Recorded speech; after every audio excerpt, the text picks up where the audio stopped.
Buenos días, compañeros. Mi nombre es Rolando Vázquez Ramírez. Soy integrante del equipo 6.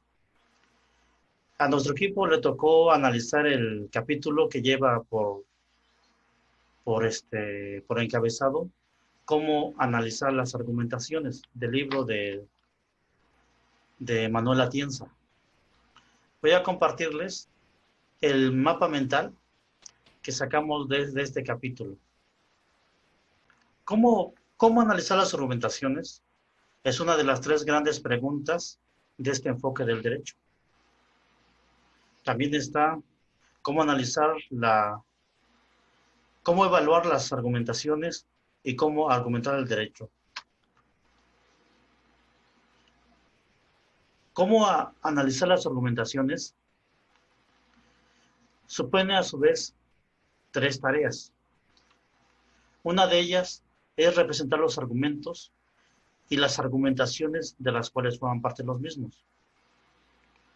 Sabemos que representar los argumentos no siempre es estrictamente necesario, pero puede ser muy útil cuando queremos tener una idea clara de cómo está construido un argumento.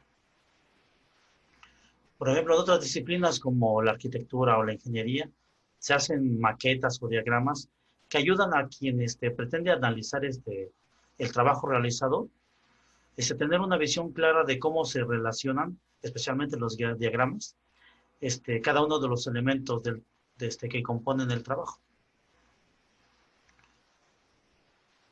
Recurriendo a la analogía, me parece que la representación de las argumentaciones nos ayuda, igual a los que somos como más visuales, no tanto kinestésicos, a poder relacionar cada uno de los conceptos o cada uno de los argumentos que forman parte de las argumentaciones cuando son argumentaciones complejas. Como vemos en el mapa mental, otra tarea consiste en mostrar cuáles son los elementos o las partes que pueden distinguirse en una argumentación. Como les comentaba, tenemos argumentos o argumentaciones que están conformadas por más de un argumento. Entonces, el tener un diagrama o una representación nos ayuda a comprender la relación que tienen entre cada una de ellas. La tercera tarea consiste en analizar con detalle cada una de las partes que pueden distinguirse dentro de estos argumentos. Si ponemos atención a estas tres tareas, podríamos deducir que va de lo general a lo particular. O sea que el representar las argumentaciones nos ayuda a tener una visión o una deducción más bien que va de lo general a lo particular, viendo primero la forma en que se conforman los argumentos y terminando por analizándolos detenidamente o a detalle. La diversidad de los métodos para representar los argumentos obedece a una necesidad de tener un modelo que podríamos llamar razonable y también simple, pero que también, pero que no deje de ser completo, porque a veces por el afán de simplificar alguna representación, se peca de simplicidad y se dejan de lado algunos elementos que podrían ser importantes y que debían tomarse en cuenta en el análisis. Una de las posibilidades es recurrir a la lógica formal, como lo exponen algunos teóricos como McCormick y Robert Alexy, o también un diagrama de flechas. Algo importante que tenemos que considerar en la representación es que debemos distinguir entre argumentos, líneas argumentativas y argumentaciones. El argumento es una razón a favor de una determinada tesis. La argumentación es un conjunto de pasos o enunciados que median entre el planteamiento de una pregunta inicial y su respuesta, el planteamiento del problema y la solución. La línea argumentativa es un conjunto de argumentos que están orientadas en un mismo sentido, a defender una tesis o atacarla. Los argumentos pueden ser simples o complejos, pueden formar o no parte de un sistema, pueden ser teóricos o prácticos. Dentro de los que no forman parte de un sistema tenemos la jurisprudencia, que en el sentido entendido por el orden jurídico mexicano, que considero que en el caso de Atienza, de este libro de Manuel Atienza, lo tomó desde el punto de vista anglosajón, que es más como un sistema de precedentes que como el sistema que maneja el orden jurídico nacional. Tenemos las partes de la argumentación, que son la narración de los hechos, problemas jurídicos, las cuestiones y subcuestiones. También tenemos dentro de esta misma rama las respuestas a las cuestiones, las razones en que se basa. Otra parte es la solución del problema y por último, qué es lo que realmente conoce el administrado de justicia, que es la decisión. Dentro del orden de las cuestiones tenemos el estado de el estado de la causa, que puede ser vista o la abordamos como equipo desde dos puntos de vista, que son la cuestión concreta y la tipología del problema, que son dos aspectos que toma en cuenta en su libro el autor, que es Manuel Atienza. Dentro del tipo de cuestión tenemos cuestiones procesales, cuestiones de prueba, de calificación, de aplicabilidad, de validez, de interpretación, de discrecionalidad, de ponderación. Dentro de la tipología tenemos interpretación, relevancia, de prueba, de calificación. Finalmente, en la parte más específica del análisis, tenemos el Charm Method de Whitmore, que fue simplificado por Nelson Chu, la isometodología de los 7 pasos. También tenemos, así en forma general, que desde ese punto de vista también podemos analizarla desde un punto de vista de la lógica formal y del diagrama de flechas. Y por último, la representación de segmentos. Pues bien, por mi parte es una exposición general de cómo está compuesto el diagrama, el mapa mental, perdón, que elaboramos como equipo. Así que cedo la palabra al compañero que me va a suceder en la exposición. ¿Qué tal? Mi nombre es Ángel Barrientos Ortiz. También soy integrante del equipo 6. A mí me toca exponer conforme al diagrama métodos para representar los argumentos. En la lectura de Manuel Atienza de argumentación jurídica se establece de que no basta con representar solamente la forma, la estructura de la argumentación, sino las razones que se escriben en una argumentación.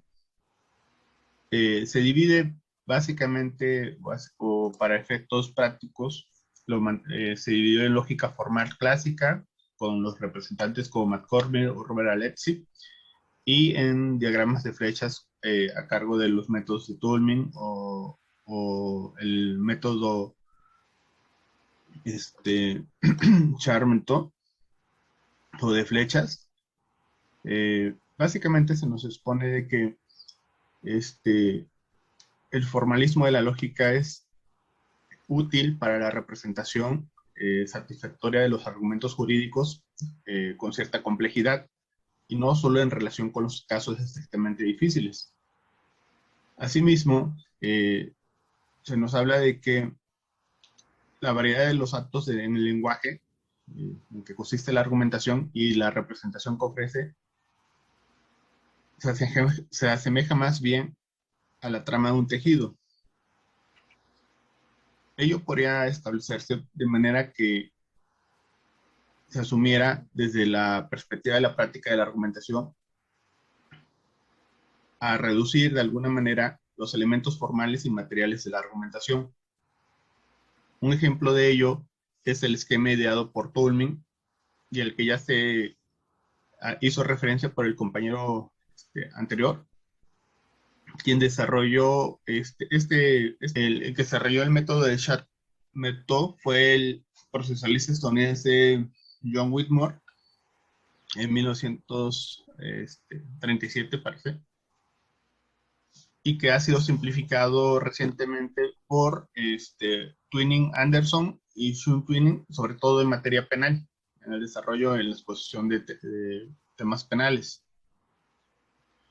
La utilización de las diagramas de flechas eh, considerado tal vez como un desarrollo por parte de Toulmin y complementado por Whitmore, es básicamente un método que expone las complejidades de la argumentación jurídica. Tan es así que se han desarrollado softwares para idear una solución a temas bastante complejos. El argumento es una razón a favor o en contra de una determinada tesis. Las argumentaciones no constan exclusivamente de argumentos y de una línea argumentativa. Es un conjunto de argumentos orientados en un mismo sentido a defender una tesis o atacarla. El maestro Manuel Atienza, en la lectura que se nos deja, comparte con nosotros un diagrama. Voy a permitir intentar compartir. Básicamente él nos presenta el siguiente diagrama aplicado a un caso concreto, donde básicamente hay dos vertientes. La vertiente se parte de una premisa y se dan dos vertientes. La vertiente es QB y la vertiente QC. Él nos habla de que en esta vertiente, básicamente, la de la izquierda es de tipo interpretativo, como debe entenderse un contenido proporcional que representa un enunciado normativo que interpretar es lo que señalan las letras que aparecen entre paréntesis tras la letra proposicional. La derecha es una cuestión probatoria. Ha tenido lugar un hecho descrito en la proposición C, lo que aparece entre paréntesis a su derecha caracteriza el tipo de enunciado, un enunciado fáctico que tiene que ser probado. Básicamente, el desarrollo de estos argumentos ya nos hablan de cuestiones tanto de argumentación que tenemos que acreditar en en el desarrollo de nuestro argumento, como lo que se le llama como congruencia, podría llamarse como una congruencia interna y una congruencia externa, que da como resultado la justificación interna de una decisión judicial a partir de una norma, un enunciado normativo interpretado en un cierto sentido, y de un hecho considerado probado o un enunciado fáctico que anuncia un hecho considerado probado. Se concluye en forma deductiva, representado en la doble línea de la flecha, que la solución debe ser que tal persona debe ser condenada o que debe ser considerada propietaria de tal bien. Básicamente, se aleja un poco de la lógica formal para efecto de dar paso a la argumentación jurídica a través de acreditar cómo se desarrolló el argumento, qué elementos tomó en cuenta para justificar el resultado final, ¿no? Es lo que considero que es más importante. Sería todo por mi parte. Buen día, magistrado. Buen día, compañeros. Mi nombre es Rocío Gisela Bautista y yo les voy a hablar sobre las partes de la argumentación. Compañerito, ¿sería tan amable de compartir la pantalla del mapa mental, por favor? Ya está compartiéndose. Muchas gracias. Bien, bueno, aquí en este capítulo el autor nos indica que la representación de una argumentación no solo va a implicar el análisis de los mismos, sino también es un instrumento o una ayuda para poder llevarlo a cabo. En este capítulo también habla respecto de la argumentación judicial y el autor refiere que para analizar una argumentación judicial nos dice que debemos recordar las partes del discurso, que era lo que se distinguía en la tradición retórica, como lo es la argumentatio, que es una parte esencial dialéctica del discurso retórico, es decir, donde la parte en la que el hablante intenta convencer al receptor exponiendo sus pruebas respecto a una opinión que sostiene de un determinado tema, defendiendo o atacando una determinada tesis para demostrar o validar alguna opinión, en los cuales han venido sirviendo para de inspiración a quienes tratan de establecer las fases del debate. También alude que en cuanto al análisis que también se debe hablar sobre la motivación de una sentencia, por lo cual hace alusión en relación a la motivación investigación que realiza un juez frente a un determinado caso, de entre los cuales se distinguen 7 elementos, que son los que vemos en el diagrama, como es la narración de los hechos del caso, que es decir, lo que ha sucedido en el mundo social e institucional y que ha llevado al planteamiento de un problema jurídico. Como segundo elemento tenemos a lo que es los problemas jurídicos, que va a ser el punto de partida de donde arranca la argumentación. Aquí nos muestra un ejemplo de que como si nosotros queremos si es posible que se pueda declarar inconstitucional o nulo determinado artículo de alguna determinada ley.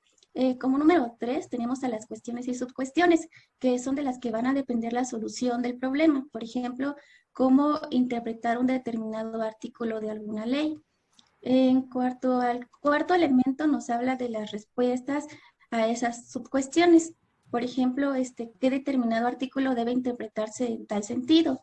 Y como número 5 tenemos las razones en las que se basan estas anteriores respuestas. Aquí el autor alude a que es importante distinguir entre el ratio decidendi y la obiter dicta. Es decir, que son razones que el juez o el tribunal van a considerar esenciales para conformar las premisas normativas y fácticas de una justificación. Aquí la ratio decidendi y la obiter dicta son dos expresiones latinas que tienen una gran diferencia. La ratio decidendi es una razón que nos sirve para decidir y que va a consistir en que los argumentos que forman parte de los considerandos de una sentencia o resolución judicial constituyen la base de la decisión del tribunal en relación a la materia sometida a su conocimiento. Y en cuanto a la obiter dicta, pues también son argumentos que van expuestos en la parte considerativa de una sentencia o de una resolución que van a corroborar la decisión principal, pero estos van a carecer de un poder vinculante porque solamente su naturaleza es solo complementaria. Como número 6, elemento número 6, tenemos a la solución del problema, que va a ser el cierre de la pregunta inicial. En este caso sería de llegar a la respuesta de que si determinado artículo de determinada ley debe de declararse de manera constitucional o debe declararse inconstitucional y expresar las razones y el sentido del por qué. Ahora, por último, tenemos a la decisión, que es, por ejemplo, si en el espacio final, que nos habla de que si se declara la constitucionalidad según determinada ley. Y es todo por parte de mi exposición.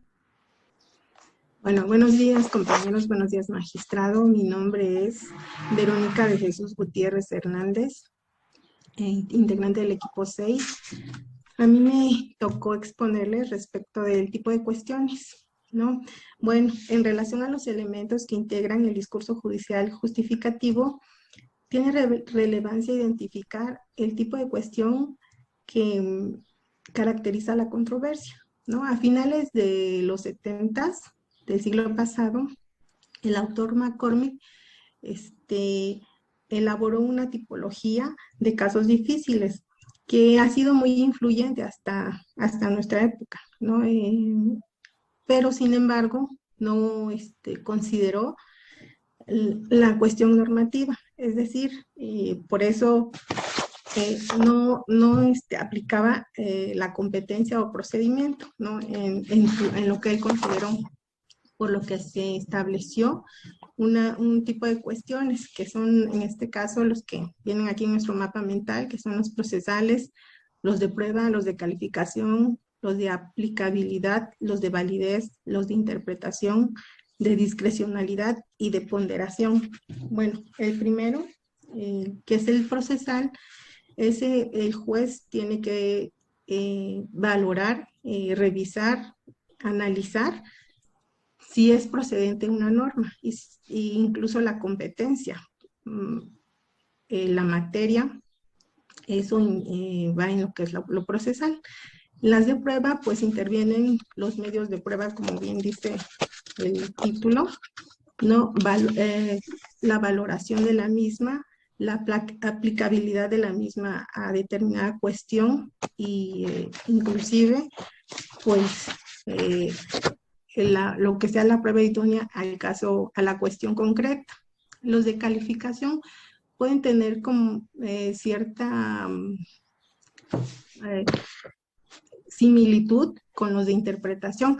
Sin embargo, los de calificación se trata de argumentar a partir de las definiciones, y los de interpretación, sin embargo, se refieren directamente a las cuestiones de la definición en concreto. Bueno, los de aplicabilidad establecen cuál es la norma que aplica el caso concreto, ¿no? Es decir, si está vigente, si es un ejemplo, puede ser si es estatal, federal. En eso, esa es la de aplicabilidad.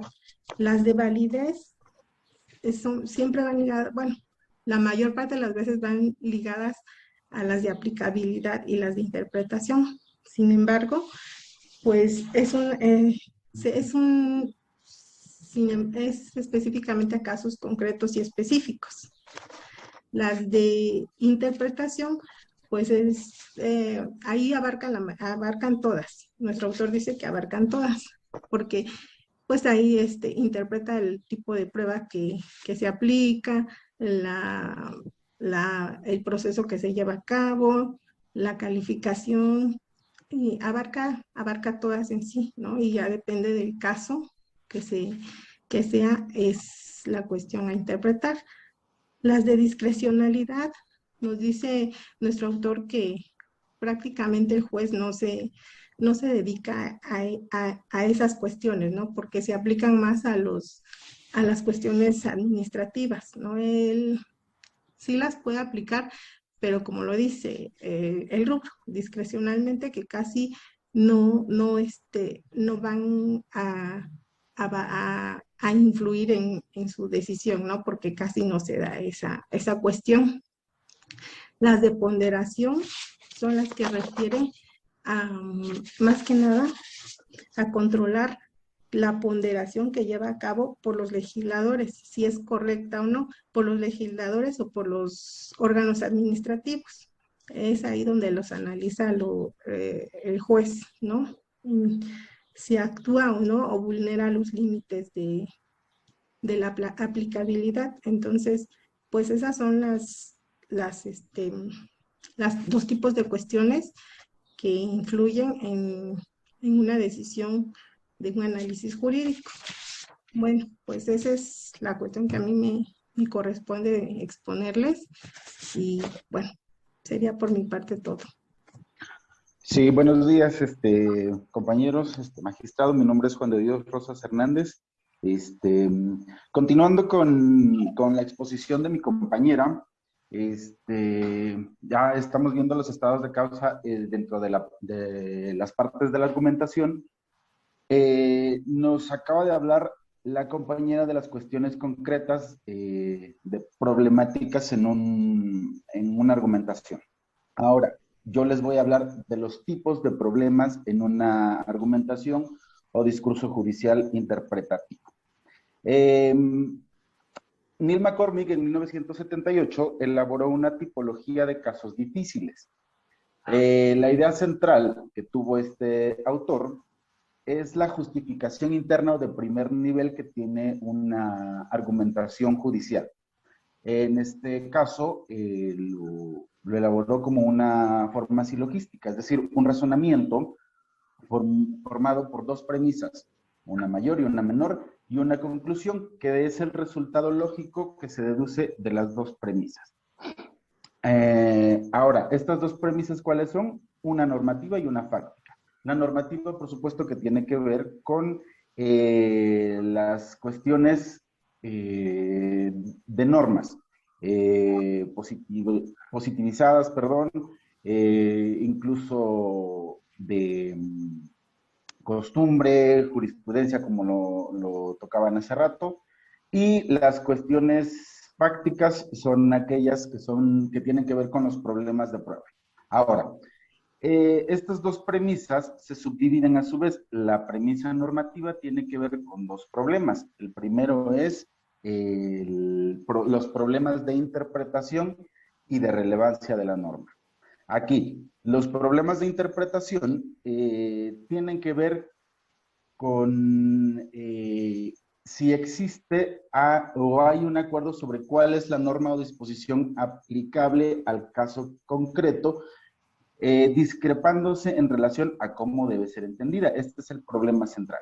Los problemas de relevancia tienen que ver a su vez cuando existe una duda con relación si existe la norma o cuál es la norma aplicable.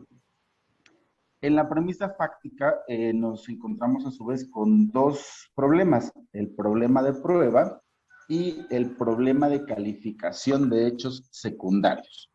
Los problemas de prueba tienen que ver cuando existen dudas si un determinado hecho ha tenido o no lugar, y los problemas de calificación o de hechos secundarios son los que se suscitan cuando la duda surge sobre si un determinado hecho que no se discute cae o no bajo el campo de aplicación de un determinado concepto contenido en el supuesto del hecho o en la consecuencia jurídica de una norma. Básicamente estas son las tipologías de los problemas que nos narra Neil McCormick. Problemas fácticos y problemas de normas. Dentro de estas dos premisas tiene que sacar un resultado lógico, que es la decisión judicial. Y bueno, esto sería todo por mi parte, compañeros. Les cedo la palabra al compañero que sigue. Sí, buenos días, compañeros. Buenos días, magistrado. Mi nombre es Jesús Santiago Cruz, integrante del equipo 6. En lo que corresponde a mi exposición, voy a hablarles un poco de lo que consiste la lógica formal clásica. Aquí el maestro Atienza, en su libro, nos señala que la lógica formal dice que es un expediente útil para muchos propósitos. Sin embargo, la representación que proporciona no resulta satisfactoria cuando se trata de argumentos jurídicos de cierta complejidad. Por lo tanto, tanto McCormick como Alecti, en su estudio que ellos realizan, en este caso el autor nos dice que estos precisamente no dan cuenta del flujo de la argumentación, pues lo que representa la lógica formal no es el proceso, sino dice que únicamente representa lo que es el resultado. También nos dice el autor que no da cuenta de la diferente fuerza que tiene cada una de sus razones, de los argumentos, ya que en la lógica formal estándar, todas las premisas no superfluas valen lo mismo. Tampoco da cuenta de la variedad de actos del lenguaje en que consiste la argumentación, y la representación que ofrece es lineal, mientras que las argumentaciones reales se asemejan más a la trama de un tejido, como son la metáfora de Perelman, por lo que no cabría proponer una representación basada en las razones. Eso es lo que nos señala aquí el autor. De manera que la mejor alternativa tendría que ser la de un modelo que asumiera la perspectiva pragmática de la argumentación, que permita dar cuenta de los elementos formales y materiales de la argumentación. Entonces, eso sería en cuanto a mi exposición. Ya paso a la exposición del otro compañero que sigue, licenciado. Sí, gracias. Buenos días a todos. Soy José de Jesús Vázquez Méndez. Me voy a referir específicamente al chart método de Whitmore y a la metodología de los 7 pasos. Comentarles, bueno, que chart método se oye muy elegante, pero realmente es un método gráfico. Lo que nos refiere el autor Atienza es que para poder analizar los argumentos, pues nos sirven este tipo de técnicas para poder visualizar los datos, la información. Este método, pues bueno, consta de 7 pasos. Los voy a anunciar rápidamente, me voy a referir luego digamos, como a un ejemplo, ¿no? El primer paso sería la clarificación del punto de vista del propósito del rol. El segundo, la formulación del potencialmente último probandum o probanda, que esto sería una conclusión. El autor nos maneja un ejemplo de un homicidio, en donde, bueno, el último probandum consiste en que X, perdió la vida y que lo hizo por medio de un acto antijurídico. Esa sería la última probanda. bueno, la formulación de los penúltimos probandum.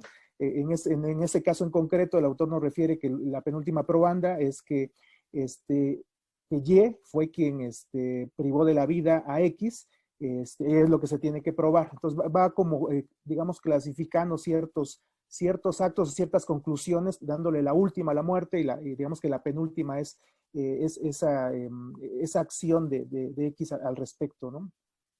El tercer caso sería la formulación de teorías del tema del caso, la elaboración de un listado y la preparación de los diagramas, sería el sexto paso, y el séptimo sería la terminación del análisis. Me voy a permitir rápidamente compartir cuál es el esquema gráfico de ese caso, que se oye muy concreto. Bueno, perdón, este es el esquema del caso que yo les refería. Los hechos son simplemente que, por ejemplo, X murió aproximadamente a las 4:45, Y murió aproximadamente a las 4:45 p.m. y el 1 de enero en su casa como resultado de un acto contrario a derecho cometido por otro. Este es el esquema. El caso del Char Method es hacer un listado de todos los hechos. En este caso son 27 cada una de los símbolos. Por ejemplo, los círculos representan circunstancias o proposiciones inferidas. Los cuadrados refieren testimonios o declaraciones. Y bueno, cada uno de los simbolismos tiene obviamente cada elemento gráfico tiene un significado. Y dependiendo del listado, por ejemplo, cada uno de los hechos o cada uno de esos números tiene un hecho en concreto. Por ejemplo, el 12 refiere X estuvo trabajando en su oficina desde las 9 a.m. hasta las 5 p.m. el 1 de enero. 13, X refirió que estuve trabajando en mi oficina desde las 9 a.m. hasta las 5 p.m. el 1 de enero. Entonces, cada uno de esos hechos o de esos datos lo representa Whitmore gráficamente. Digamos que por eso es que decía que es como un tejido. Esta es una forma de representar gráficamente digamos que los casos de que nos da el autor como varios ejemplos. Voy a intentar compartir también pantalla con el segundo esquema. Este es el esquema lineal que también ya lo refirieron los compañeros. Este no es un tejido, sino como ustedes pueden ver, hay líneas, y por ejemplo refería el que se daban escenarios. Aquí, por ejemplo, las partes gráficas refiere que los puntos negros son hechos probados y los blancos son aquellos que no se tienen pruebas, sino simplemente se infieren. Por ejemplo, un hecho probado es que P entra a la tienda, tiene una pistola y una pistola se dispara, esos son hechos que ya están, digamos, probados, y lo que no se tiene comprobación es que, por ejemplo, que Q es quien dispara esa arma. Entonces, esta es otra forma de representar gráficamente, digamos que los casos, ¿no? Para su análisis. Y finalmente, les voy a presentar un caso así de Tanetse, de Zaragoza, de Oaxaca. Lo que refiere el autor es que, bueno, todos estos métodos son, ¿cómo decirlo? Son engorrosos. La crítica a Whitmore es que es muy enredado, muy poco práctico, y él propone, digamos, que también un método gráfico y analiza el caso de Tanetse. Tanetse Zaragoza en Oaxaca en el 2002, desde 2002 Tanetse no tenía autoridades. En el 2006 hay un acuerdo de que no se dan las condiciones en la comunidad, y digamos que una declaración una declaración de que no existen las condiciones para llevar elecciones, y se nombra a un administrador por parte del Congreso. Entonces, aquí Piensa hace, digamos que el análisis de este caso. Eso fue en el 2006, en el 2007, en enero de 2007, una comunidad pide que se le dé una copia, los habitantes de la comunidad piden que se le dé una copia del acuerdo y que se lleven a cabo elecciones. Entonces, el Tribunal Electoral Federal analiza si se está violando un derecho, y digamos que ese es el diagrama de sus argumentaciones. Uno estima que sí puede suplirse, reencausa la vía, considera que esa solicitud es una acción para protección de derechos políticos, establece que está dentro del plazo, y digamos que estos son todos los temas. Cada uno también tiene digamos, un punto en concreto, por ejemplo, los requisitos generales, si está dentro del plazo, si se agotaron los recursos, si existe legitimación de quien lo promovió, y si estaba, digamos, fundado o motivado el acuerdo del Congreso. Al final, el tribunal determina revocar el decreto del Congreso de Oaxaca, ordena al Congreso que se emita un nuevo decreto, y en la medida de los posibles ordena al Consejo Electoral de Oaxaca para que se lleven las elecciones. Entonces, este es otro esquema de un caso en concreto, y es curioso que Atienza refiera a uno de nuestro estado. Y por mi parte sería todo, compañeros, le agradezco su atención. Pues bien, compañeros, magistrado, esa es la exposición de nuestro equipo, el equipo 6.